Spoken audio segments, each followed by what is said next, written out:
Hello everybody and welcome back to the next video. This time we're gonna talk about one of the most important things in Dota you need to learn, and this is vision. Playing around vision, building up the vision, and getting the information out of your vision. There are like two separate ways of vision. The first one is direct vision and the second one is indirect vision. And in the following video I'm gonna explain you what I mean by that. Let's start with the direct vision. The direct vision has 5 points. The first point is wards. The second point is towers.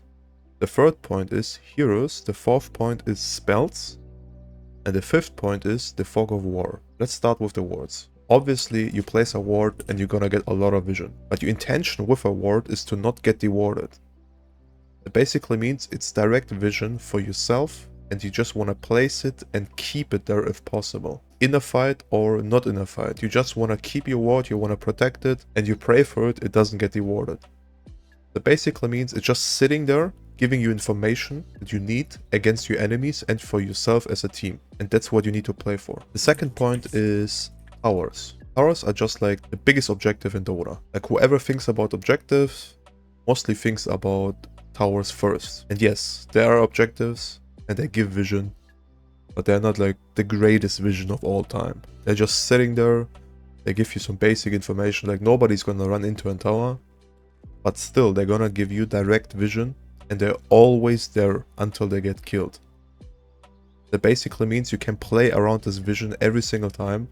Whenever somebody is behind your tower, it's way easier for you to react and kill them because you just have a tower around where your entire team can just like TP on in the next 5 or 4 seconds. Alright, the next point is heroes. Yes guys, you need to understand that your hero is also a sort of vision. You can just smoke into the enemy jungle, scout everybody, and even if you die, you're gonna get the information for your team that everybody of the enemy side is actually there, or like 2 or 3 heroes are there, and your team can feel more safe to play on the side where they are right now. That basically means your body as a hero is also a ward. Some heroes are better at day, some heroes are better at night, for example Night Stalker Slug, and you should abuse this vision to play around, especially in the night. If you have heroes like Slug and Night Stalker, tell them to run around, deward the map, give vision, and play around it. If you have an advantage over your enemy with vision, use it. Don't miss out on it. Alright, the next point is spells. I can't like really show an example right now, but everybody knows spells that get vision. For example, Beastmaster Hawk, Beastmaster Creeps, Lone Druid Bear, Sunstrike, Shaman Ulti, anything that like stays there or moves and gives you vision. You also need to think about spells in a like objectively way that they can provide you vision where the enemies are, and they actively do it. Like you can move the creeps there and give yourself vision and understand where the enemies are. If you're lucky, they're gonna hit your creep, and if there's smoke, they're not gonna hit it. But maybe if you're lucky, somebody's like misclicking and hitting your creep and you know there's smoke there, for example. So definitely keep that in mind that spells are also vision.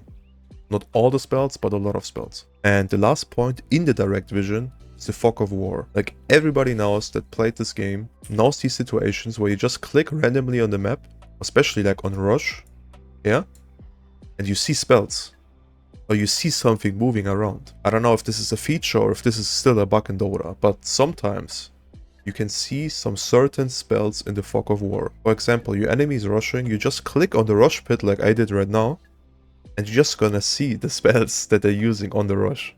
That basically means you can indicate, yo, enemies are rushing without me even like scouting it. You can just like click on the rush pit, and if you're lucky, you're gonna see like a random ass spell, and you're gonna know, yo, they're rushing. You can just like stay away from there, or we can smoke there if you want to. But I would like recommend that, not going there and just farming the map. Now we're gonna talk about the indirect vision. There are 5 points as well. The first one is Watchers, the second one is Roshan, the third one is Creeps, the fourth one is Tormentors, and the fifth one is Notices. Let's start with the Watchers. Everybody that takes Watchers are not thinking like, yo, these guys gonna give me vision and I'm gonna win the game by that. No, you take the Watchers to just be annoying for the enemy. And you need to think about it as well like that. You pick the Watcher and you know the enemy is gonna react for it and pick it back. But you're gonna get a lot of information out of that. Let's say you pick a Watcher on the enemy side. Then you see the enemy +1 taking it back. That basically means probably his entire team is around this area. And it gives you, even though it's just a small watcher, it gives you a lot of information and vision where the enemy can be. Please keep taking them. They are very good if you want to soak information from the enemy and you want to understand how they play around the map. The next point is this big boy Roshan. Roshan is like a very special case of vision.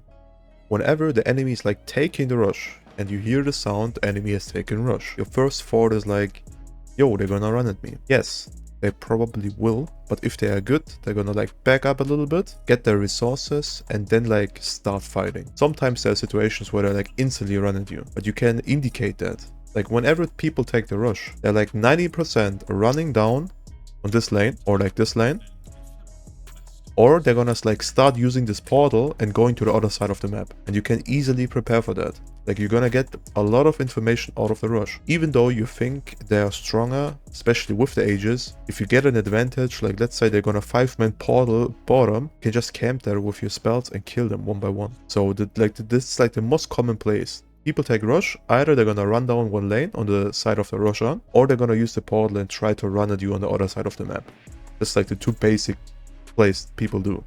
People are usually not TPing on the other lane, they usually use the portal right now. The third point is creeps. As you can see in my minimap, right here, my creeps are pushing this tower. For me, that basically means my creeps giving me vision plus the information where the enemies are. As you can see, the enemy waves on my top wave and my middle wave is like pretty bad. On the middle it's like average, on the top it's horrendously bad. That basically means nobody's responding to this tower. The enemies needs to be in this area. And if they are not, they're smoking on the other side of the map right now. Like you need to watch at creeps like as wards. Whenever you push a wave on the enemy side of the map, that basically means whenever nobody's like reacting to it, 99% of the times it means the enemies are doing something, or they're smoked, or they're like farming ancients or whatever. But they're doing something different than hitting laning creeps. And almost nobody in Dota, especially carry, is gonna say no to laning creeps. So try to understand this information that creeps are way bigger than you think. They're not just farm, they are vision plus a lot of information. But they're like indirect vision because you just push them, and even though they're not showing you an enemy, they're gonna indicate you, yo, I know where the enemies can be or are. So try to use this information and play around your creeps and push your waves. And whenever your wave is pushed, you need to understand that the enemies are probably not on this side of the map, they are on the other side of the map, or that they're doing a play to come to your side. Alright, the next point is Tormentor. Whenever enemies are actually doing the Tormentor, you can guarantee there are minimum 3 or 4 heroes. It basically means whenever you see the message with like the shard, you know enemies are taking the Tormentor as 3, 4 or 5, and you can be safe on your area where you are right now. Plus, if you take the Tormentor, and for example you play against an invisible hero, or like any hero that like wants to take the enemy, or any hero that wants to take you XP rune, there's like one cool trick I can show you right now, and it's like 90% working. Let's say you are running for this XP rune right there. You're sitting there and you know there's like an enemy around.